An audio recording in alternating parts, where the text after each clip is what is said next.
welcome to another session of Neighbors and Friends.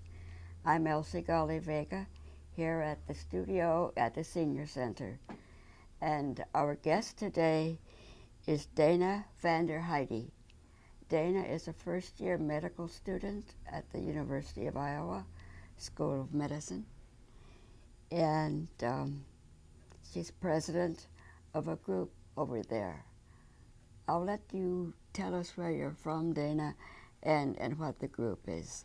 Okay. The group is MEDIQS with a Q, which stands for Med Iowa's Queer Students. And we are a student group that's committed to promoting awareness for LGBTQ needs and rights in healthcare.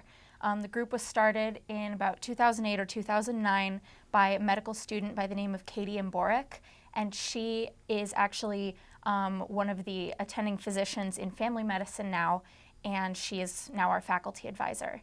So through these years, we've gone through some different leadership and just trying to do some different things. Uh-huh. And Katie works at the new center out in Coralville. Yeah, Dr. Mborick is a physician at the Iowa River Landing Clinic, and I believe she is working there full-time in family med. But what's interesting is that just this October, she and Dr. Nicole Knisely, who is from internal med, started an LGBTQ clinic, which is every Tuesday night, so once a week for 3 hours, over at that River Landing building. I understand one of the reasons to start that was a student who was trans had trouble with some doctors about getting his hormone shots. Yeah, I don't actually know the exact case that sort of led to it starting, but I do know that one of the concerns was that a lot of doctors that practice just in internal medicine or family medicine or what have you didn't feel that they were comfortable prescribing hormones for transition for individuals who are transgender, which basically would be that their sex assigned at birth is not congruent with the gender identity that they feel within themselves. So whether they're biologically male, identify as female, vice versa, don't really identify with either gender, a lot of physicians didn't really feel comfortable or that they knew enough to treat patients like that. And so Dr. Mborick and Dr. Knisely felt that rather than a lot of these patients having to go to Chicago to find a provider that was comfortable, they would start a clinic here. That was good. Yeah. Right. And it's been excellent. I actually shadowed in the clinic last night, and it was a great experience. We see a wide variety of patients, and they see patients over age 10, so anybody over age 10, they accept there's a number of types of insurance that they can work with, and it's just really a great program. It's interesting because when I was young, I don't think we understood anything about that, but it's good to have more understanding now. Absolutely. Yeah. I mean, the clinic is wonderful in that part of the idea of it was specifically for the treatment of transgender individuals because they have some different healthcare needs in terms of hormone replacements and surgical consults and things like that. But a nice thing about the clinic is that there are also several patients who go there who just identify as lesbian, gay, or bisexual, and they just feel that it's nice to have a place that's kind of for them. They feel more comfortable talking to somebody that is a designated provider when they don't know how their primary physician would handle it. And I mean, in the long term, very, very long term, the goals of the clinic would be to not need a clinic like this, that all providers would feel comfortable providing equal care to LGBTQ individuals. But for now, I think it's wonderful that there's this safe space for people to get treatment. I have a young friend, a straight friend, who told me that she has worked getting gays and lesbians to come and talk to students at the School of Medicine so that they can get to know we're here and, hey, look, we're not that much different than you are. Yeah, that's actually one of the things that really brought me to MEDIQS. I'm not originally from Iowa. I grew up in Colorado, and I've been in the Midwest for about 6 years now. And when I came here, I knew that there was an LGBTQ student group, but I wasn't sure how active it was. Our previous president is a MD PhD student, so he's been very busy, and they were doing some stuff in the past, but I came in and kind of thought, I really want this to become an active group. For me personally, I kind of saw moving to Iowa and starting medical school as a transition point in my life. Rather than formally coming out to people that I met, telling them, okay, I have something I need to tell you, I figured I would just kind of live out, meaning for people who aren't really familiar with that idea, rather than formally telling people that I was gay, just kind of, if it comes up in conversation, it comes up and that's that. Kind of not making a big deal out of it. But I also wanted to be involved in MEDIQS and kind of raise awareness about some of the issues that are specific to treating LGBTQ patients, and also how we're really not that different from anyone else. Right. So far, MEDIQS has done a couple things this year. That we had one of my favorite events that was actually extremely well attended by a lot of straight medical students as well, was we had a panel with 3 individuals who identified as transgender, and they spoke about their experiences in healthcare. And I think that bringing that into the curriculum earlier and earlier for medical students is going to help them to kind of become more comfortable with individuals of different backgrounds. And I think that cultural competence in general is something that the College of Medicine really strives to foster in its students. Right. As I was interested, you commented a while ago that you just decided to be, and rather than specifically coming out, just be out. Yeah. To live the equality that we want. Well, I mean, part of it is that, first of all, it got kind of exhausting having to, having to tell every individual person, having to sit them down, having to agonize about, oh, what are they going to think of me? Oh, is this going to change their perception of me? Is this making it a big deal that I'm actually telling them? Whereas if I'm kind of living out, I feel like it's easier for people to get to know me as a person, and then if they just kind of find out that I prefer to date women, it's not as big of a deal. And rather than just seeing me as, oh, she's gay, they see me as, oh, she's involved in global health projects, and she's interested in this, and she's interested in that, and rather than being like, well,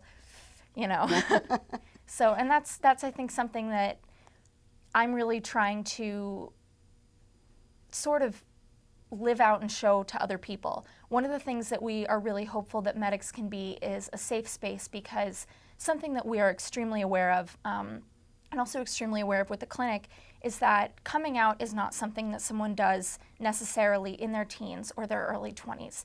Some people come out in their 30s, some people come out in their 60s, and some people come out in their 80s, and that's not just as lesbian, gay, or bisexual. Some people come out as transgender and realize that they've struggled with their gender identity since childhood, and they're not comfortable telling anyone until they're, in their later adulthood.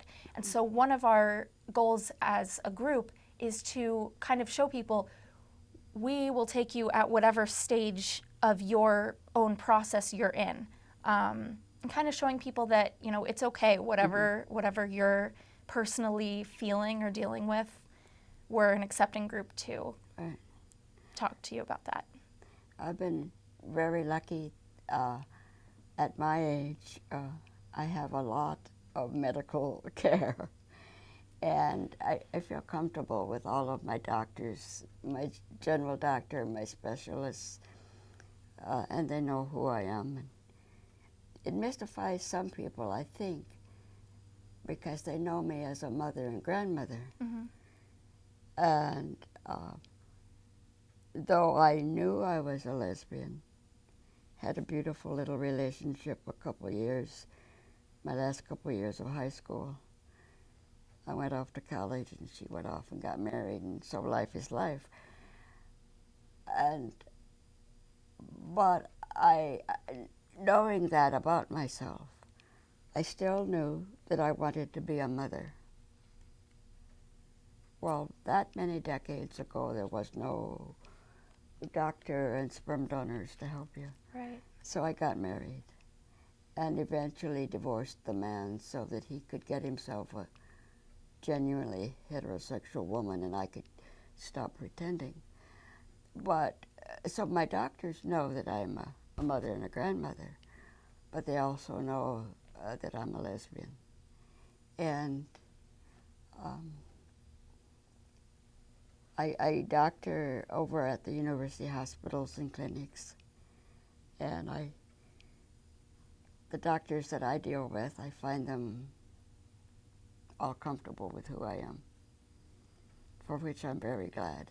That's wonderful. Yeah. We're hoping to keep the current generation of medical students, the ones that are going to be doctors very soon, sort of that same level of acceptance and where people feel that they can just be themselves around their physician. Because as physicians and future physicians, we're in a very unique position in that a lot of times people come to doctors and tell them something that they have never told anybody in their entire life. And so I think that it's incredibly important that physicians understand how to be accepting and not judgmental and look at the different processes that every person has gone through. And I think it's wonderful that you have been in a position to have so many physicians that are, accepting and open. And that's something that we're hoping to continue to teach people to do. Good. And I mean, through that, hopefully it'll go out to not just physicians, but everyone. But I mean, as everyone knows, we're in a time of great change for LGBT community right now. Just this week, Minnesota Yeah, voted. we're not the only ones in the Midwest anymore, which is wonderful. So I think that we're kind of dealing with the political state that we are in right now, the legal state, the social cultural state that the LGBTQ community is in right now, and hoping that we can kind of be some of the forerunners in what will hopefully continue to be progress. Right. And society is beginning to realize that nearly everyone has someone, either immediate family or extended family, that is part of this LGBTQ community, a constant minority. We get born to straight couples, and the kids that we have are most likely straight because most people are. Mm-hmm. But there's a constant minority from somewhere. Yeah. Yeah, and I mean, we don't know how it happens or, why but rather than questioning how or why, I think that it's great that we're at a place where people just kind of say, okay, yeah, that's the way that someone is, because it used to be classified as a disorder. It used to be something that people didn't talk about. A lot of my extended family, it's still something that you just don't talk about. And I mean, obviously, I'm growing up in a very different generation than what you grew up in, and I'm extremely thankful for the people who came before me and have kind of paved the way so that I feel like as someone in my early 20s, I can live as who I feel myself to be and still hope to go on and have a career wherever I want and have kids and all sorts of things like that. So I'm very thankful for the people who've come ahead of me, and I want to kind of pay that forward in my own way. The last time I had my regular checkup, the doctor said I should have a tetanus and a whooping cough booster shot. Mm-hmm. And when the nurse came in to give me the shot, I was able to tell her that the woman who had developed the vaccine for whooping cough was, guess what? A lesbian. Really? I did not know that. And so that's part of our history. Mm-hmm. And the public needs to know that so they can start to realize that we're a constant minority in the population on every continent and island. And for whatever reason, we're just here. And we do a lot of good things, as you're doing to help the upcoming crop of doctors be comfortable with treating those of us who are that minority. I think it's also an interesting, as you said, it's a minority we're always there. I think it's interesting compared to a lot of minorities in that it's not necessarily something that you can see with the naked eye. Right. I mean, for example, right now my head is pretty much shaved. My hair is really, really short, and so people might assume, but before I actually shaved my head completely unrelated to my sexual orientation. It was for a cancer research benefit. But before that, nobody would look at me and guess that I'm a lesbian. I wear dresses, I wear makeup, I really, really like earrings, stuff like that. But that doesn't make us any less of a minority. It's not something that we should feel that we have to hide just because you can't see it by looking at us. Right.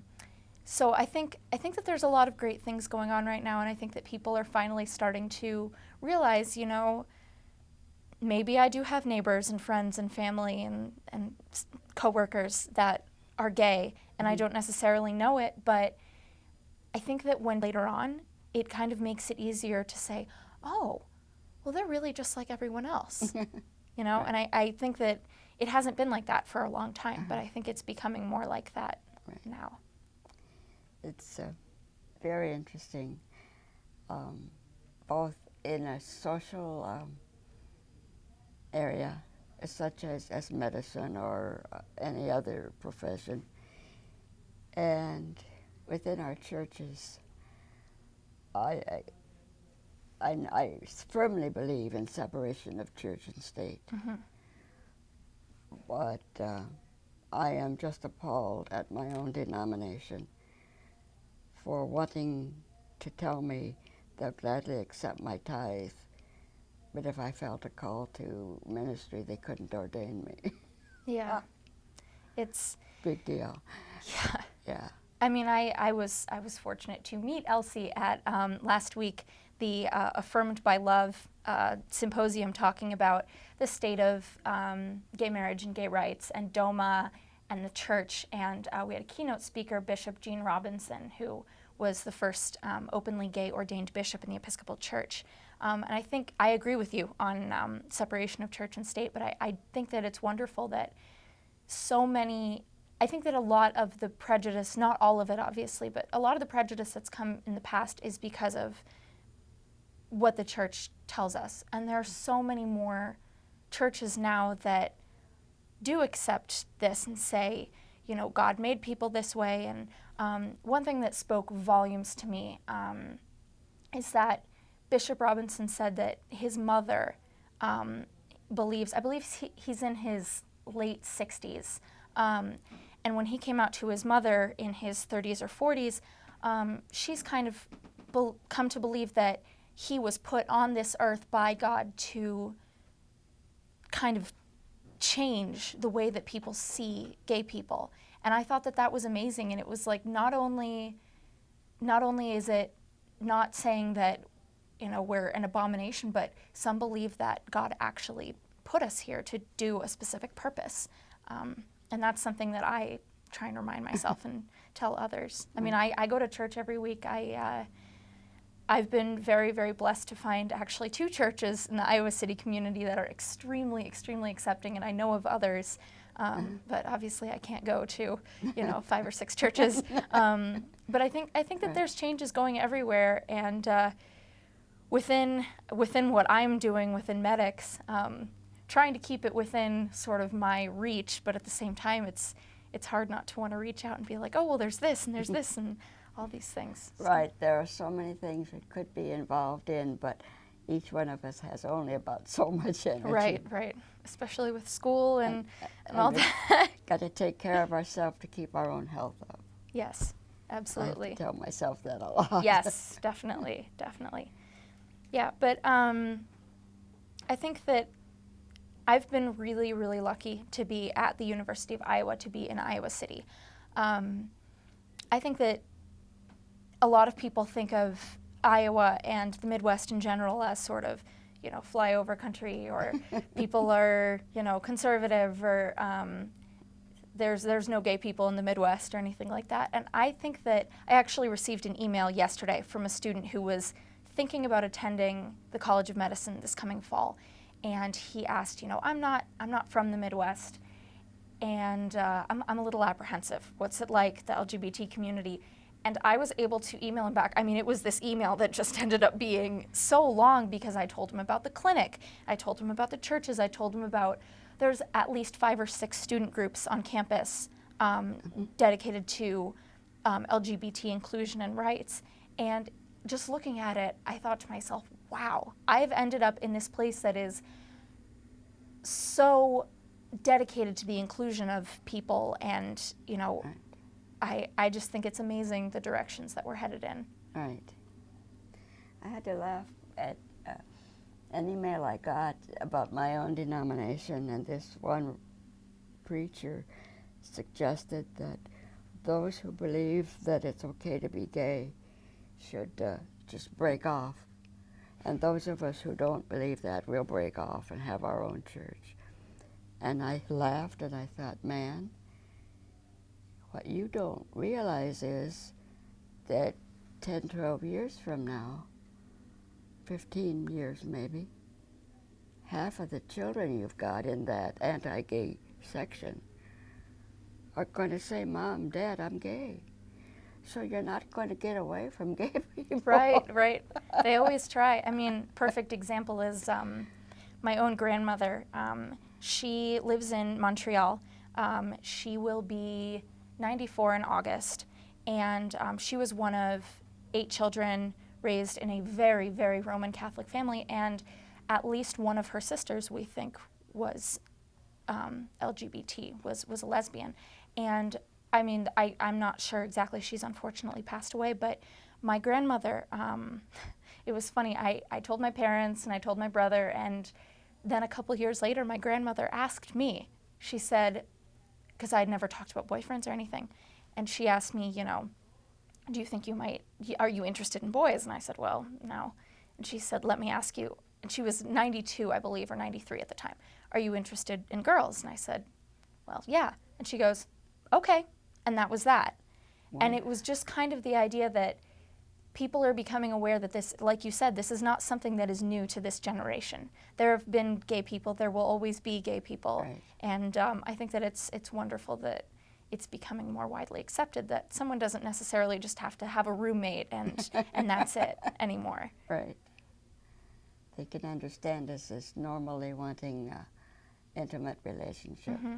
And as I said, my grandmother came from a very, very Catholic family. I mean, she went to school in a convent. Uh-huh. So it kind of shows that, like you said about the church wanting to split, splitting isn't going to get rid of the gay people. They're just going to have a harder time feeling like they're accepted. Right. I've said when I was young, I couldn't discuss this with anybody. Nobody did back then. Mm-hmm. But, and my dad died before what would you say, came out. But looking back, I have an idea that he would have preferred that I settle down in Iowa with a woman rather than marry and go off. I lived for a time in the country of Panama. Mm-hmm. And I think my dad would have preferred I'd stayed home if that meant yeah. if that meant partnering up with a woman. And we were farmers, and there was a farm couple, a lesbian couple, about 8, 10 years older than myself. Mm-hmm. So I did not really know them. I knew of them. And I remember seeing them once, because farmers that many decades ago exchanged labor when it was time to harvest the crop. And I remember these 2 women coming to our farm, and I was so shy I hid behind the door. But I wanted to know them, but too shy to know them. One of the women worked in town clerking at a grocery store, which was very common for farm couples. Mm-hmm. A wife would go and work in town, they would then have a steady little income because farming is so spotty and seasonal. But so my dad, you know, would have been comfortable with gays and lesbians. Mm-hmm. And I sometimes wish, but I'm glad I have the children. Yes. But anyway, back to your MEDIQS. Yes. I'm so glad to have met you the other night, Oh, me too. and I'm so glad that there are these professional groups to help your other people in the same profession understand and become comfortable. We're just their brothers and sisters, that's all. Absolutely. And I think it's I do want to mention that the other grad schools also have programs. The law school has a group called the Outlaws. Right. The dental school has a group called the Tooth Fairies. And I think it's wonderful that we can kind of laugh, but also kind of show that, you know, we're in every profession. We are doctors and teachers and lawyers, and we work at grocery stores and are farmers, and I mean, we do all of these things, and so it's important that we are showing other professionals in our careers that we are, like you said, all brothers and sisters, and we need to take care of one another regardless of, you know, what a person identifies as. Right, excellent. Well, it's so good to have you, Dana. Thank you. It was great to be here. And I'm so really impressed that here you are, a first-year med student, and so involved. And thank you so much. It's been wonderful talking with you. Thank you for having me.